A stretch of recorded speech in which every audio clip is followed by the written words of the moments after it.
Kome je do rata,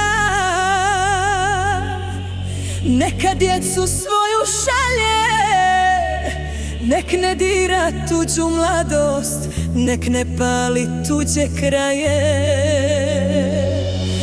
Lako je iz toplih sala pričat kako rat je čast, dok tuđa djeca ginu za nečiju vlast.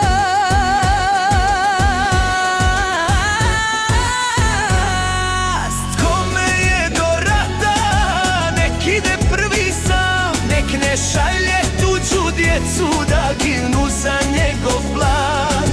Kome je do rata, nek sina svog povede, nek ne plaču tuđe majke zbog njihove pobjede. Na televiziji velike riječi, zastave i govori, a na zemlji krvi, suze i grobovi novi.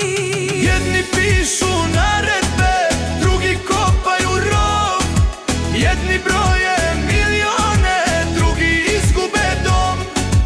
Kome je do rata, nek ide prvi sam, nek ne šalje tuđu djecu da gine za njegov san.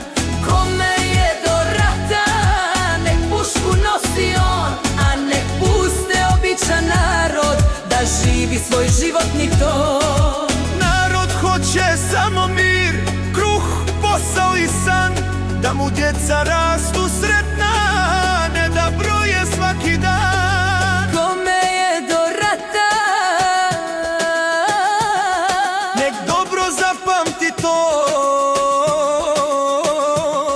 svaka majka isto plače, bez obzira ko je ko.